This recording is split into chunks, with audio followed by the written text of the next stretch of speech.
Hey guys, um, something happened during the flight. A lot of weird things happening actually. A lot of weird stuff during my flight back to Canada. Anyhow, I checked in online and I got into my seat. And so, anyhow, there's a Jewish couple. They have like a bunch of kids. Came in, but I think they were separated. They could not sit together, and they also have like one of those baby seats that you need to sit in a chair and whatnot. And I was sitting in a section where two seats next to me are empty. I'm sitting in the window, and the flight crew came in up to me, and she said, but I looked at them and I knew she wanna move these people into my section. I knew it like instantly before even she opened her mouth. As soon as she started walking toward me, I knew, you know. But I just want to hear it. I was playing along, and she asked me how I was doing, and I said I'm fine and stuff. And she asked me if I was traveling alone, and I said yes.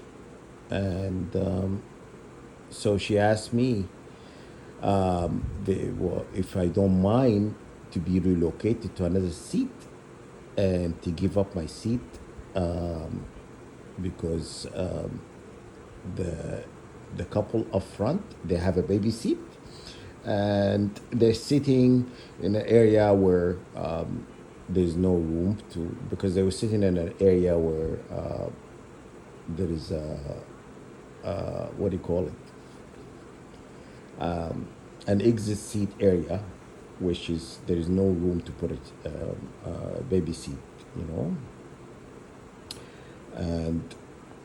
and she. So I looked at them clearly, you know, and I said, is this like a full moon? What's going on? Of all people, of all people, a Jewish couple, you know. But you know, guys, I thought about it for a quick second, and I said, yeah, sure, I'll move. And I am not anti-Jews or whatnot.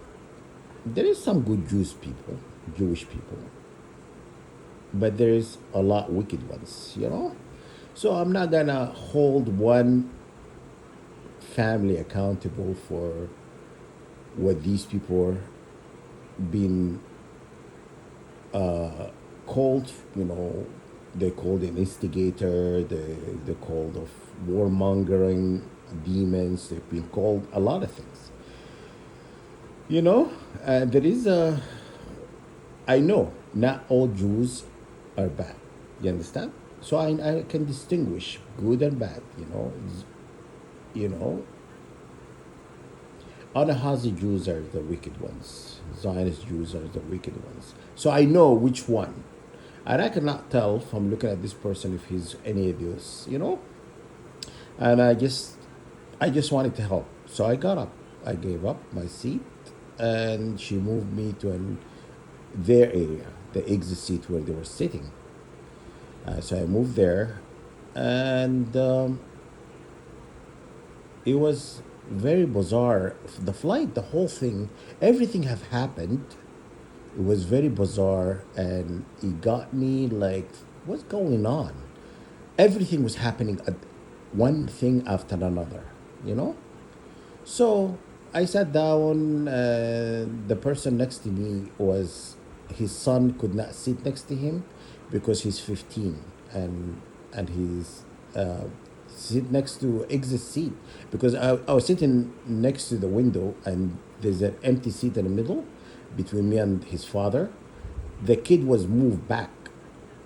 Anyhow, because he's 15 and their age are not allowed to sit on the exit seat. So anyhow, then they end up things work out. The kid was moved back to the seat behind his father. We had the chat and you know and everything was fine. There's no issues whatsoever, you know, and everything is like. So anyhow, I had this woman, you know, she's a Muslim, you know, she came and stood in front of me, and I'm like, you could tell she was hesitant. She was hesitant uh, to ask me something, and I stood there. I'm looking at her. I didn't want to make a lot of eye contact, you know, because because she's wearing like the veil, and she's clearly Muslim, right? So, um, and I'm like, okay, why this woman is like standing in front of me? Because there's an exit seat. There's nobody. There's a seat belongs to a flight crew, and that whole row is like pretty much. I have like a leg room is all empty, so it's a big space, and then the washroom behind it. So it's like, yeah, the whole row is empty. And you know how that's the middle, middle aisle is like always your middle exit seat area was always very wide.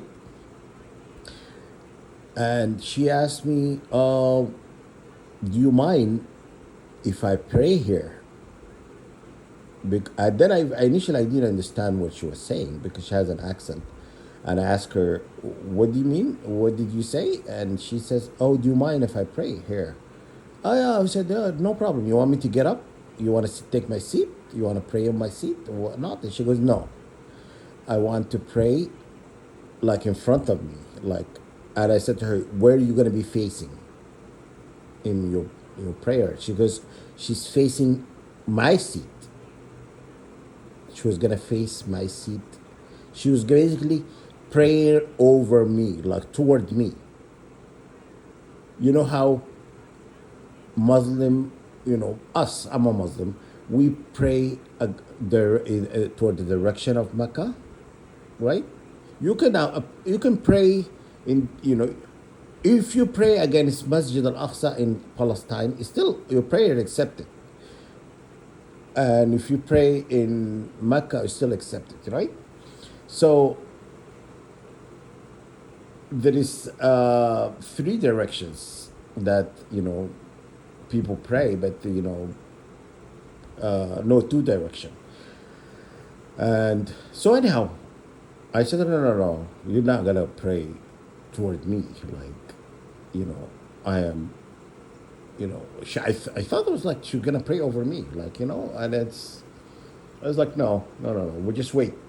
I see somebody in the back and telling her, oh, that's okay. You can sit there. She can still pray in front of you, whatever. And I said, no, I'm gonna get up and she can pray, no problem. I said to him, no problem. I can get up. It's no problem. I can. So I got up from my seat and I stood by the washroom and waited for her to finish her prayer. She finished her prayer and I came back to my seat and I sat down. And this guy, the father of this kid, was looking at me and I said, yeah, but she wanted to pray. And he goes, yes. Okay. Because he was looking at me, he was like, I could tell he thought I was gonna complain, and you know why. But I don't know. This is my thought process. I felt that he thought I was gonna complain, and I did. And I said no. She wanted to pray, which is fine, And it doesn't matter, you know, if even if she was not a Muslim, if a Christian person or a Jewish person wanted to come in that space and pray, I would have got up as well. It's not about that. Okay? At least these people believe in something. It's not our targeters or people who are targeting us, they don't believe in nothing. Don't believe in God to target somebody else this way. You understand? Because these people are Satanists. They don't believe in God. Witches, wizards, and warlocks, they don't believe in God. They're anti-God. So anyhow, I was happy to do so, to give up, and it was just kind of weird, the whole thing. And I just thought about it, like, and I said, this is really weird happening, you know. But anyhow, I thought about it for a second after I sat down and I got up like maybe a couple of times to use the washroom or whatnot. And I sat again and whatnot. I kind of dawned on me. It's like, oh, this is everything's happening here. It's like I don't believe in coincidence. You know, I do not believe in coincidences. I believe in everything happen what is supposed to happen. Everything, you know, the God, the maker of the universe, intended for these things to manifest at the specific time at that specific moment. You know, I don't believe in coincidence. For example, you run into somebody, getting to know somebody, getting a job, having a baby, everything is calculated by God. Like it's because God of time, God of creation, has intended for things to happen in that specific order. It could not happen a moment earlier or a minute late. It can always happen at that moment. You understand what I'm saying? So I do not know this, but anyhow, I fell asleep. I do not know what I'm gonna say next. That's what I meant to say. I do not know what I'm gonna say next. I fell asleep, and a middle, like maybe 20 minutes or 30 minutes, somebody sprayed something in my nose, and I started coughing, like because I hear something. Somebody sprayed something on my nose, and I woke up. I started coughing and stuff, and you know what they do? They spray our nose with all this, you know, all these diseases and fungus, bacteria, biofilm, and molds, and all the things because they impact on our DNA. You know. Anyhow, I looked down. I was the father who's sitting. Remember his son? I told you who's sitting behind him. He had his bag open, and he had his phone and a bunch of things sitting on a seat between us. Remember that seat was empty,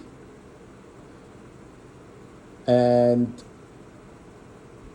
I looked in the bag. Like the bag was like a zipper was open and it was direct, and it has something in that bag. It was pointing at me. It looks like initially I thought it was a pen, but I recognized seeing something like that before. Remember when I was staying with one of my friends in Royal York in Toronto? He was a Jew. He was a Jew too. He was half Jewish. He's half Russian, half Jewish, and he was that one was in the Israeli army. He was in the Israeli army. Anyhow, we had a fallout. We're no longer friends. We stopped talking and stuff. It's not because we stopped talking because he was Jewish. He told me initially he was Jewish. It was not the main reason we stopped talking. Because I realized he was targeting me. I was being targeted while I stayed with him. I paid rent when I stayed with him because I said I'm gonna stay with you and I'm gonna pay rent. I paid my portion of rent, and I was nice to him.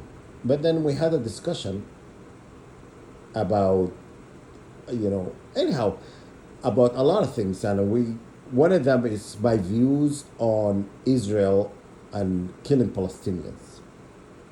So guys, um, I am pro Palestine, right? So you know what? Let me correct that. I'm pro justice. It doesn't matter. You don't have to be Palestinian. Anybody who's been done wrong, it does not matter where that person is from. I'm pro that person. I would bat for that person because I think it's about justice.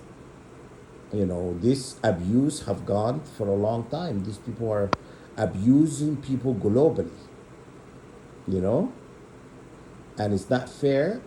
for these people to get ahead because of putting people in some, in this struggle mode and suffering and trauma and all of the things. I could list a lot of horrific things these people have done.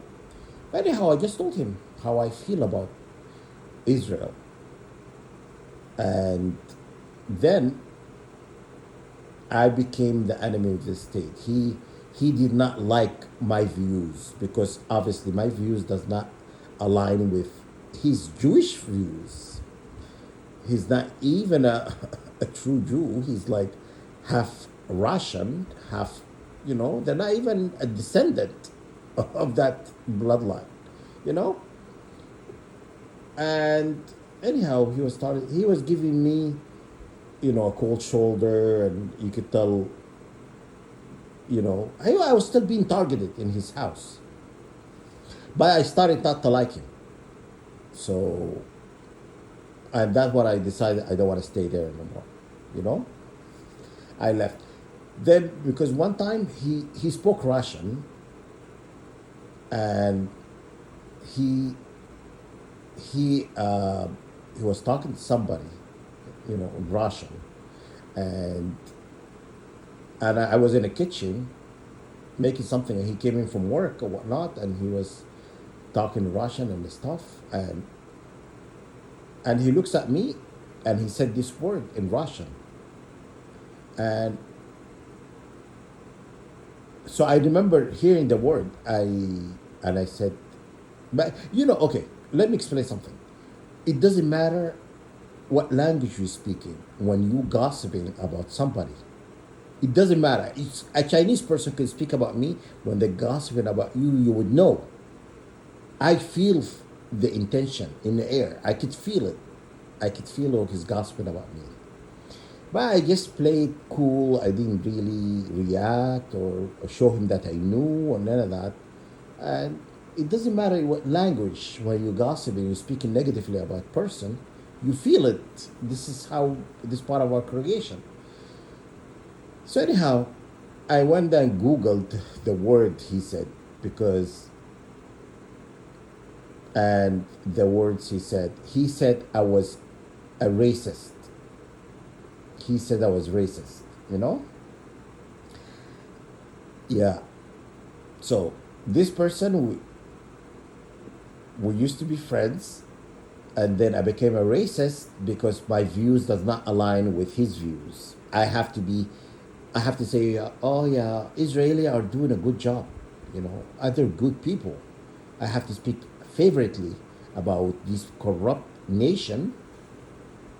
I have to bite my tongue and speak lies about things that are not factual, because that would make me a good person. It would not make me a racist. I am not a racist, but hey, anybody can call me a racist if they want. This is their point of view, right? I could be racist, yeah. So what? Am I the first racist? Have I hurt anybody? Have I displaced nations? Have I waged war on nations? Have I attacked nations because of the resources? Have I killed people? Have I killed children? I can go on and on and on. I'm not that kind of racist, I did not do any of this stuff. So it does not matter if that person think of me I'm a racist person or not. I'm a racist because I am not batting for them, I would never bat for them. I know where they are, and I'm not gonna stand there still, keep my mouth shut when people are being done wrong. Okay? So to get back to my flight information, to the flight story. The flight story. And so anyhow, this guy was sitting, the father sitting next to me. I'm pretty sure whatever his back sprayed my, because it was pointing at me. He put this bag on the floor, on floor next to the seat. He didn't put it on his side. He put it on my, and it was pointing at me. Because I looked down, the bag was open, and it had that thing was pointing at my nose. So that's why I believe this spray came from. Because I looked around and I started coughing. I was, what was that sprayed me? And I looked around, and I looked at the bag, and I just instantly know this person. I don't know where it came from. Honestly, I looked in the back at the guy in the seat behind me. He was asleep. I looked at his son. He was in his phone. And I looked at this guy, and he had the bag pointing at me. I believe everything happened in this flight. It was very calculated, and it was, I don't know. Yeah, I believe everything happened. You know, these Jewish people coming asking for my seat. This guy, a lady trying to pray, you know, facing my seat. She want to pray facing my seat, and all those things happen. As I'm telling you in this story, I believe they're directly linked. I don't know, but my senses is telling me it was very calculated, and I just felt like very weird about it. It just kind of dawned on me, like when I was, you know, sitting there, because after that thing sprayed my nose, I didn't sleep anymore because I was weirded out, and also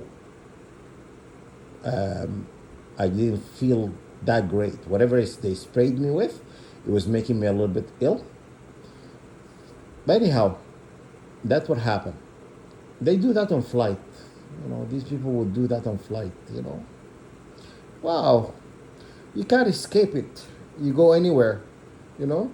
Even it doesn't matter where you go. They follow you. They do stuff to you, and stuff like that. And so yeah, I believe the Zionist Jews are to blame for the targeting of the 144,000. That's what I believe. And the Zionist Jews are controlling the governments, controlling the people on top. You know? Anyhow, and that was going on. So that's why we're targeting. We've been targeted because our bloodline. Our bloodline being at war with Satan's and Satan's kids, for a long time. You know, the Nephilim and the giants, whatever. We've been at war with them for a long time because they've been there. Our ancestor destroyed the giant. Our ancestor destroyed their nations. They've been displaced around the world and stuff like that. And they destroyed also Sodom and Gomorrah. That was our ancestor who came and destroyed them. The flood story. You know, it's our ancestor. So that's why we've been targeted now in the end times, because this war never went away. It's continuing, you know? And so that's why I'm telling you guys, do not align yourself with these people. I don't know where else they're going to pull out of this bag of tricks. I keep saying that, these people are very tricky, They're chameleons, if you will. And they're manipulator, and they love to spin lies and fabrication. They love to spin lies about you, tell the nations things are not true, tell people that things are not true. When people used to ask me what my story, when I first got started, people want to know why I was being targeted, what my story, My story, because I'm directly linked to the house of Abraham, Isaac, Jacob, Jesus, Moses, Mary. I'm directly linked to this bloodline. That's why I've been targeted. So 144,000, that's the main reason you've been targeted. Okay? Now you know.